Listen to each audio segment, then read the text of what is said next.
자, 재밌는 이슈 하나 갖고 갈게요. 윤석열이 자랑스러운 서울대 동문 투표에서 압도적 1위 했다고. 89% 했다고. 축하합니다. 이거 잘 모르시는 분들 설명을 좀 드릴게요. 그 서울대 동문들 모이는 커뮤니티 스누라이프 SNU 서울 내셔널 유니버시티의 약자. 이거를 스누라이프라고 하는데 거기 지들끼리 투표를 합니다. 근데 여기는 이미 일베 같은 애들이 장악한 지 오래된 곳이에요. 그러니까 완전 친일파들 모여있거나 오래된 곳인데 거기서 지금 윤석열이 1위 89% 그냥 다 불러줄게. 다음에 윤희숙 2위. 윤희숙 서울대 나왔어요? 몰랐네. 서울대 나오는 사람 중에 제일 무식한 게 이 사람 아니에요? 막 고추 말리고 멸치 말리고 막 이런 사람. 그 진저리 나는 사람도 있다던데. 다음에 3위가 금태섭, 4위가 진중권, 5위가 안철수. 어떻게 나경을 못 꼈어. 진짜 나경원이 1등 해야지. 아니 그런데 다시 한번 말씀드리지만 여기 계속 기사에서 서울대 온라인 커뮤니티 스누라이프 이렇게 하겠지만 스누라이프는 서울대 공식 커뮤니티가 아니에요. 이건 그냥 학생들끼리 만든 사설 커뮤니티라고요. 아 계속 그래요? 그럼요. 이거 공신력 있는 그게 아니에요. 지금까지 속았네. 근데 여러 번 말씀드렸거든요. 미안합니다. 네. 귀 기울여 근데, 듣지 않았네. 이거는 대표성이라도 그나마 가지려고 하게 되면은 총학생회가 움직여주는 게 맞다고 생각을 하고요. 어쨌든 정당 민주적 정당성을 가지고 있으니까 서울대 같은 경우에는 나머지 뭐 카이랑 비슷하게 한 3, 4천 명 정도를 한 해에 뽑고 있습니다. 입학 정원이. 그렇기 때문에 전체적으로 약 15,000명에서 2만 명 정도의 재학생이 있다고 봐야 되는데 그중에 여기서 항상 투표를 하는 건 약 1,000명이에요. 그러면 15,000에 2만 명 중에 1,000명이면 전혀 대표성이 없고 얘네들의 민주적 정당성도 없고 학생회도 아니고 아무것도 아니기 때문에 예. 뭐 신경 쓸 건 아니다. 그러니까 요거를 좀 막 뉴스를 갖고 와가지고 윤석열이 서울대 출신 중에 89%가 윤석열을 지지하고 있다는 개소리는 하지 마시고요. 실제로 서울대 동문들이라고 하면요. 이분들이죠. 오늘 성명 발표한 게 있어요. 서울대 민주동문회라고 하는 곳인데 양이 좀 많아서 내가 이거를 읽을까 말까 하다가 읽기로 했어요. 내용이 너무 좋아가지고 나눠서 합시다. 제가 먼저 할게요. 검찰개혁의 촛불을 다시 듭시다. 검찰개혁에 대한 검찰 수장과 일부 정치검찰의 저항과 도발이 우리 사회의 미래와 민주주의를 심각하게 위협하고 있습니다. 우리 사회의 진일보를 가로막으며 대한민국 공동체를 극심한 아수라장으로 만들고 있는 것입니다. 지금 검찰의 행태는 초법적 권력이 되어버린 검찰의 실상, 일제치하에서 형성돼 독재 정권과 민주화의 진전 속에서 그 모습을 바꿔가며 특권적 권력을 강화해 검찰의 기형적인 모습의 적나라한 실상입니다. 사건을 조작하여 수많은 무고한 사람들을 간첩으로 내몰고 멀쩡한 사람에게 죄를 뒤집어 씌우며 힘없는 사람들의 생존과 운명을 쥐락펴락하면서 반대편에서는 특권층의 비리와 범죄는 눈 감아줌으로써 검찰 스스로가 공정한 법 집행의 최대 걸림돌이 되어왔습니다. 법의 이름으로 법을 무시하고 정의를 내세워 부정의의 칼을 휘두르며 국민을 지키는 공권력의 외피를 쓰고 국민들에게 주먹질을 해댄 것입니다. 그 악을 척결하겠다면서 그 자신이 그 악 직반이 되어버린 검찰의 실상은 이것뿐만이 아닙니다. 얼마 전 검찰에 의한 판사 사찰이 만천하에 드러났습니다. 검찰이 조직적으로 판사를 압박하여 재판의 영향력을 행사함으로써 재판의 독립성을 침해할 수 있는데도 사법부는 이에 대해 침묵하고 있습니다. 이 사찰 문건의 파급력은 단순히 재판에만 그치지 않습니다. 검사들이 자기가 참여하는 재판에서 판결을 내리는 판사들의 개인정보를 이렇게 쉽게 사찰할 수 있다면 일반인들의 정보는 어떻겠습니까? 검찰이 마음만 먹으면 아무 때나 사찰할 수 있다는 겁니다. 언론은 또 어떻습니까? 진실에 복무해야 한다는 자신의 공적 책무를 저버리고 일부 정치검찰과 그들을 포함한 기득권에 입이 되어 개혁 좌절의 돌격대로 나서고 있는 상당수 언론은 검찰개혁이라는 본질은 흐리면서 법무부 장관과 검찰총장 개인 대 개인의 갈등으로 몰아가는 불공정하고 악의적인 보도를 서슴지 않고 있습니다. 정치검찰에 동조하는 걸 넘어서 이들의 그릇된 저항을 부추기는 대다수 한국 언론의 행태는 세계 최저 수준의 불신 언론으로 전락한 대한민국 언론의 실상이자 검찰 대란의 큰 원인이 되고 있습니다. 검찰개혁에 저항하는 세력들에 의한 획책과 준동으로 우리 사회는 전진이냐 퇴행이냐의 일대 갈림길에 놓여 있습니다. 어둠이 깊어지는 듯 하지만 그 어둠은 새벽을 맞기 위한 시련이며 고비입니다. 이에 서울대 민주동문들은 다시 한번 시민들과 함께 촛불을 들려 합니다. 광장에 모일 수는 없지만 그보다 넓은 우리 시민들의 마음의 광장에 모여 다시 촛불을 들겠습니다. 명실상부한 민주 대한민국을 성취하려는 의지로 평범한 이들의 민생과 복리를 바라는 마음으로 반칙과 특권이 활개치지 않는 사회를 앞당기려는 심정으로 법의 이름으로 법이 짓밟히는 비정상의 현실을 청산하겠다는 결의로 다시 함께 촛불을 듭시다. 그 촛불에 작지만 결코 꺼지지 않는 빛들이 모여 검찰 개혁을 이루고 더 나아가 정의로운 대한민국의 미래를 환히 밝혀줄 것입니다. 우리는 다음을 강력히 요구합니다. 정부 여당은 공수처 설치와 검경 수사권 조정으로 대표되는 법적, 제도적 검찰 개혁을 제대로 실시하라. 검찰은 개혁에 저항하는 집단 행동을 즉각 중지하고 직무와 무관한 사찰을 중단하라. 검찰총장 윤석열은 국민 앞에 사죄하고 즉각 사퇴하라. 2020년 12월 7일 서울대 민주동문회. 사퇴하라! 사퇴하라! 사퇴하라! 이렇게 하면 찌질해 보이잖아. 죄송합니다. 네, 서울대를 못 가지고 아니, 있어요. 그러니까 지금 뭐 어디 일베 같은 애들 모여가지고 윤석열을 자랑스러운 동문으로 올리는 네. 요거는 좀 찌질한 것이고요. 서울대도 분명히 서울대 나온 사람 중에 제일 우리가 좋아하는 사람 누구야? 조국 있잖아. 네. 그런 사람들도 있는 거예요. 그러니까 김미석도 서울대 나왔구나. 맞네. 그런 어떤 그 과정들이라는 게 있기 때문에 지금 그 말초적으로 막 스노라이프에 윤석열이 1위 했네 이런 개소리 하지 마시고요. 거기 가면은 조국 장관이 꼴등이에요. 그러니까 제일 부끄러운 뭐 동문회 가지고 네. 조국 장관을 1등을 올려놨잖아요. 미친놈들인 것 같고요.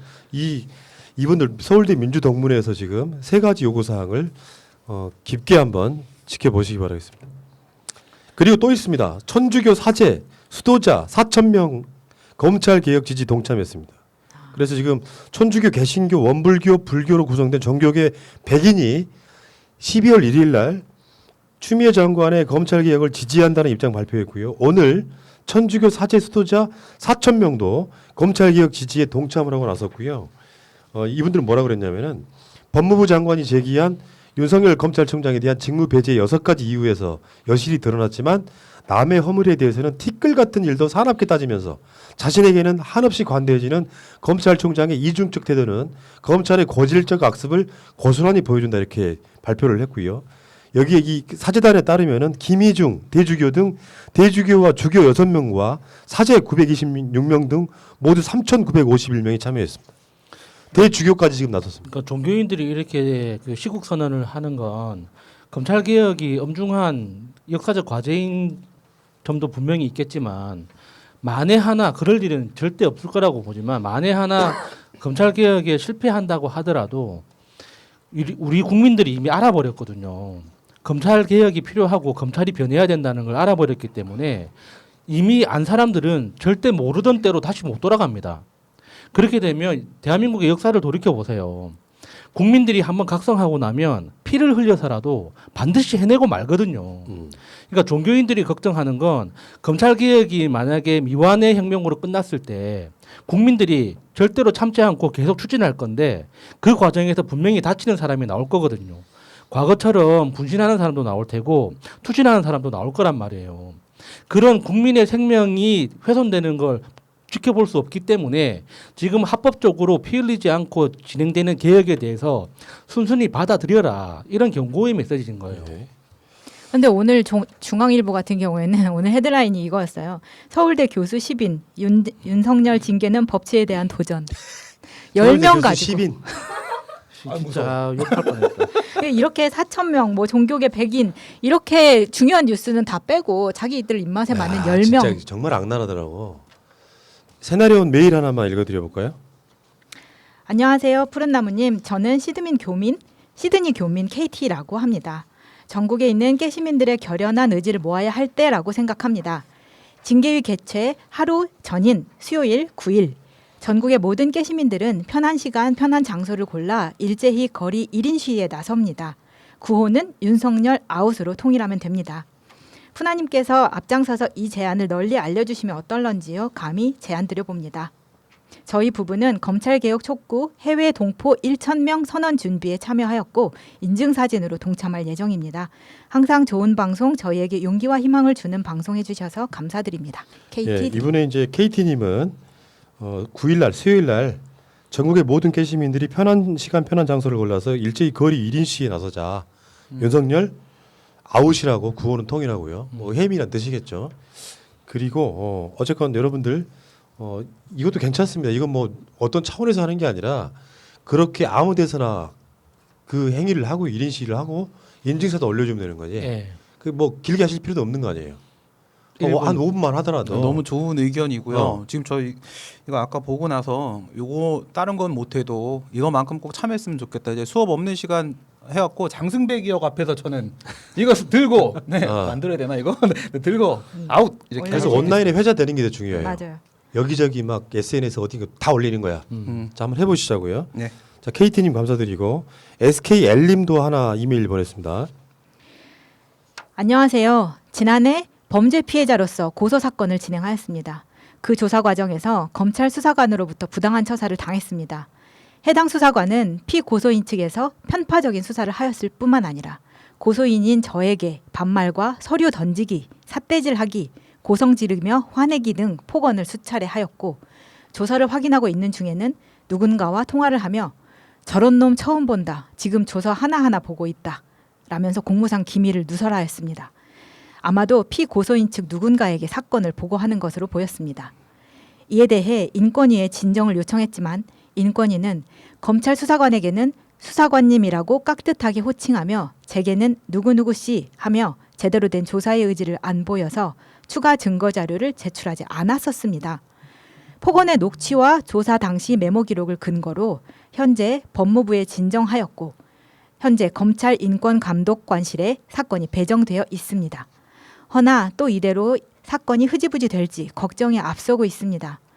본 사건을 겪으며 대한민국의 검찰을 통제할 수 있는 조직이 없음을 다시 한번 느꼈고 검찰이 권한을 남용할 경우 억울하게 피해를 볼 수밖에 없음을 느끼며 공수처의 필요성을 느꼈습니다. 해당 사건과 관련하여 공로나 기사화에 도움을 주실 수 있는지 하여 제보드립니다. 감사합니다. 수사를 받아보신 분들은 이런 경우를 간혹 겪죠. 이분은 고소인이에요. 피해를 당한 사람이라고 피해자라고. 근데 예를 들면 이게 사실이라면 고소를 당한 사람 피고소인하고 수사관이 통화를 해. 그리고 고소한 사람한테는 막 욕지거리하고 막 서류 던지고 막 이런 짓거리를 해. 그래서 검찰 개혁이 필요하다 그런 의미예요. 검찰이 있잖아요. 특히 특수부처럼 윤석열이나 한동훈처럼 사건의 결론을 정해놓고 수사를 하는 경우 보통 사람들도 마찬가지거든요. 어떤 사건에 있어가지고 검찰 자체의 마인드나 생각이 국민을 대하는 태도가 바뀌지 않으면 안 됩니다. 네. 어떻게 보면 일종의 범죄 서비스거든요. 이것도. 근데 이 서비스를 이런 식으로 고압적으로 하는 조직이라는 게 지금 대한민국의 공무원들 중에 유일하다고 난 생각해요. 저는 이 SKL님의 이 편지 보고 굉장히 놀란 게 없어졌다고 이런 관행은 없어졌다고 알고 있었고 제가 수사를 받았을 때 경험상으로도 이런 경우도 없었거든요. 대신에 말은 공손한데 행동이 너무 무서운 거 있죠. 분명히 1년 넘게 시간을 들여서 경찰에서 수사를 받고 검찰로 송치됐음에도 불구하고 경찰에서 진술했던 걸 그대로 똑같이 검찰에서도 진술해야 되는 그 절차들 그리고 똑같은 질문을 몇 달에 걸쳐서 계속 반복하는 겁니다. 그러니까 조서 작성이 끝났으면 그 다음 절차로 넘어가야 되는데 이게 한번 조사가 끝났으니까 그 처음부터 다시 한번 천천히 살펴보시기로 하죠. 이 말이 친절한 것 같은데 사람 돌아버리게 만들거든요. 예. 근데 요게 이분 같은 경우는 진짜 억울할 수밖에 없는 생각이 드는 게요. 그러니까 방금 말씀하신 우리가 그렇게 막 욕 먹고 했던 경험이 저도 20년 전에는 있었는데 뭐 저는 뭐 인생이 정말 이상하다 보니까 많이 사건에 휘말리는데요. 그래서 엊그저께도 선거 공판이 있었어요. 제 선거 공판이. 그런데 불법적인 경찰권 발동에 대해서 저항을 한 것인데 제가 공무집행방해가 되어 있는 거예요. 그래서 검경이 짜고 공격을 이렇게 했는데 이런 경우에 있어서 이제 뭐 윤석열이 그러잖아요. 조사도 안 하고 왜 하냐. 저도 조사도 못 받았어요.